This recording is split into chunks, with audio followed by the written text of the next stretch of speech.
Mic check, 1, 2. Bouta gis xola yek la tontu. Actuellement, parce que j'écoute de loin, je vois, je suis l'histoire. Je me dis pas que Bass est essoufflé, mais peut-être là, je pense que Buzz Lab a besoin de quelqu'un qui a tête de film, on a et je pense que tu es bien placé. Est-ce que toi, tu te sens en position, justement le fait que tu reviens là en force en ce moment, un produit Boubès, rare, gars, est-ce que tu penses pas que it's the time for you to get that part of? Definitely. C'est ce qui on s'est posé aussi, c'est un peu l'optique qu'on a pris en ce moment, tu vois.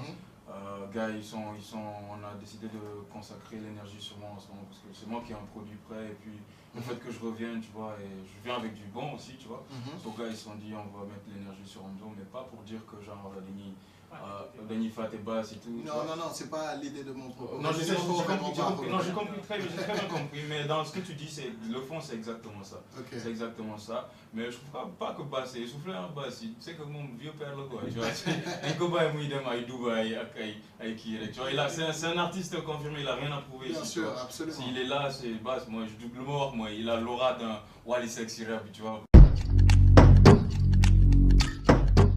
Buzz Lab di doog a ñëw, tu l'as dit tout à l'heure au début da ngeen ci waxtaan pour collaborer un peu xool lu ngeen di liggéeyee. dafa amoon benn mbooloo ak doole bu am solo bu gars yi amoon à l'époque ci école yi quand tu parles de Buzz Lab faut tourner concert yi les événements ci lycée yi ci koñ yi ci place publique yi doole boobu dafa mel ni dafa wàññeeku. Est-ce que stratégie la woon pour un début ba à un moment ngeen bàyyiwaat ko wala yéen a ngi ba léegi ci dynamique boobu?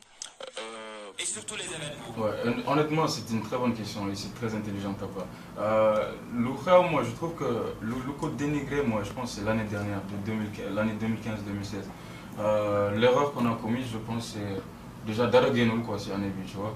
Produit Genoul, et de l'autre côté, parallèlement, il y a des gens qui sortaient et tout, tu vois. Donc, ce qui fait que gars, ils vont aller là-bas aussi, tu vois. C'est naturel. Et parallèlement aussi, je pense, début d'année dernière, avant My Buy, on avait sorti For the Buzz 3. Et je pense que ça m'a buy, ça les a handicapés un peu parce que le mixtape, c'est moi qui avais fait presque tous les refrains, tu vois, on avait programmé de faire un clip, un truc comme ça, et quand j'ai arrêté, ça pouvait plus faire, ce qui fait que les gens, et puis Man Baina, Med Metal Bayon, Ashbom Dougué au studio, tu vois, il y avait quelques, tu vois, on a dû se truquer un peu. Et je pense que récemment, on a fait une réunion, on s'est truqué, et je pense que 2016-2017, nous allons voir nous mais je pense pas qu'on s'est éteint, tu vois, juste, on n'était pas là, je pense qu'on n'était pas là, c'est juste ça. C'est pas que quelqu'un nous a pris notre dû, mais bon. Titre Bour, dama ko get ben goudi.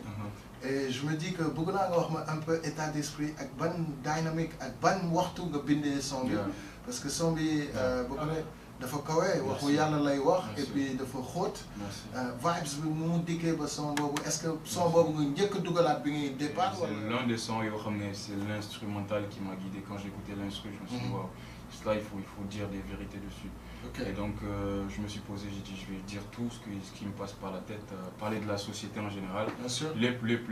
Et c'est comme si je sortais de moi-même, de faire une critique de tout autour de moi. Et la résultante de cette analyse, je trouve que moi, il y a le recueil-beau. Donc j'avais le refrain avant, mais il y a le recueil-beau, ok. So, moi, je vais prendre tous les petits trucs qui me gênent ou que je vois si de je vais en parler. Ça reste du Omzo dans le fond et la forme, ça reste du moi. Moi, je suis cru. C'est ma personnalité. Même Omzo comme Omar, on a une tu vois. Tu vois, comme que ce soit en mode ego trip, en mode thème, je dis les choses telles qu'elles sont, tu vois. So, l'autre monde est en état d'esprit. Est-ce que ça au bout, il faut confirmer quelque part les ouais, exactement.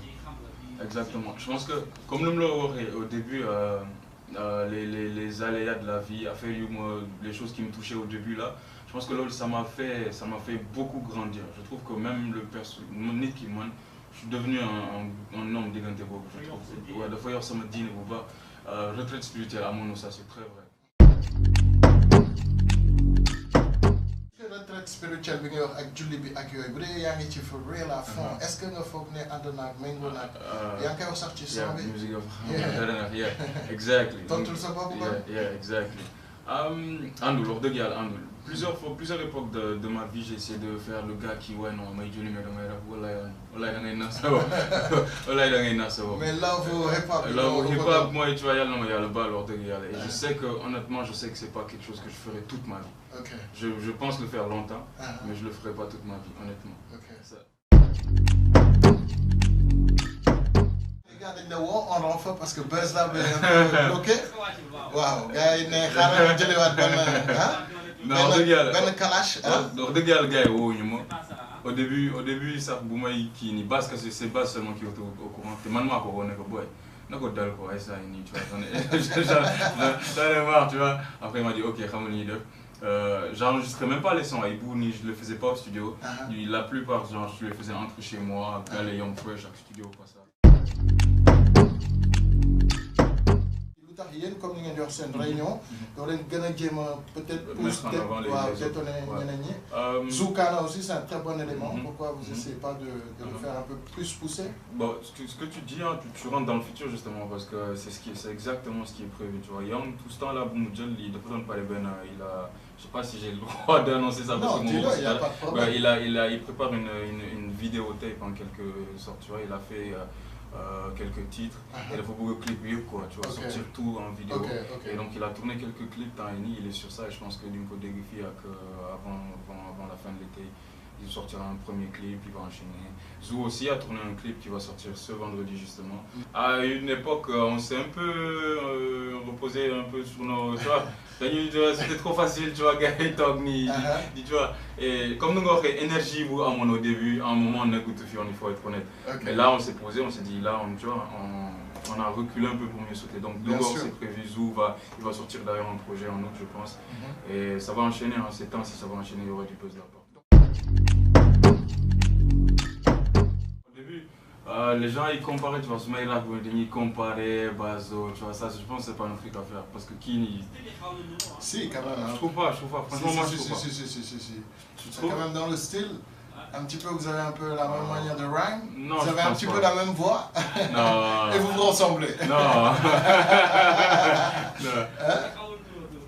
Moi je trouve pas. Peut-être mais c'est la première fois qu'on me dit ça. Mais peut-être on rappe ensemble, donc il y a quelqu'un peut influencer volontairement ou involontairement l'un ou l'autre. Mais bah, peut-être on va si ça me tape sur gagner peut-être dinañ gën a xam fan lay waxee quoi, tu vois, parce que je suis dans d'autres vibes. xam nga ndax tape la sax. foofu lañ nekkoon sax. mais léegi xam nga record nga ko apparemment lépp mat na au moins sànni ñu ndax benn 12 titres la 15 titres 18 titres est-ce que physiquement day génn est-ce que ci net bi kese lay génn nu muy demee action bi. affaire bi daal je peux dire que dina ëpp 15 titres. Dina ëpp 15 titres Inch'Allah. Moi j'ai fait un album, tu vois. Si Betty, tu vois, c'est des productions, c'est des trucs que je me suis posé. Franchement, je me suis cassé la tête et je pense que j'ai fait quelque chose de beau ramener. Je suis tellement confiant, je suis tellement pressé que Rap Galsen de Gluco, je pense que j'ai fait quelque chose d'extra.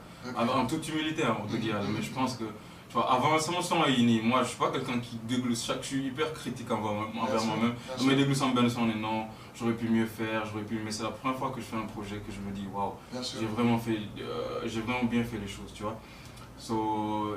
Franchement, j'ai fait un album. D'ici la date de sortie, la sortie c'est le 11 septembre. Inch'Allah. Et le titre du projet c'est Deugantan. D'ici là, je veux gérer les derniers petits détails.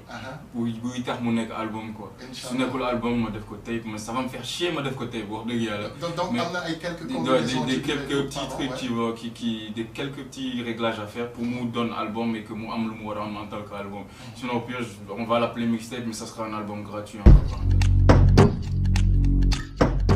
Des filles, franchement moi je suis là au Galsen mais franchement le studio maintenant j'ai pas encore vu, c'est pas pour manquer de respect, mais Gisougouma, quelqu'un qui m'a mis une grosse calaque, mais ça sera avec plaisir s'il y a une fille qui me met des baffes, je m'en dis n'importe quoi.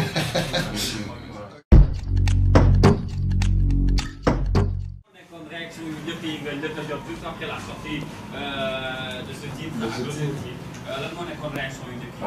super, excellent accueil je veux dire. Excellent accueil parce que Surprise sur Nyanini, j'avoue, parce que moi j'ai annoncé le titre beau, tout le monde s'attendait à ce que je vienne dire ah, rappeur il est plus sourd, mon maïbo, ego trip, tu vois. Personne ne s'attendait à ce que je vienne truc, donc ça a été déjà un premier contre-pied, il faut vous. Et un texte aussi puissant et qui est profond, ça a touché les gens. Et l'accueil était tellement bon que là, ça fait à peine 2 semaines et on est déjà à 100 000 vues, donc super. c'est super accueil.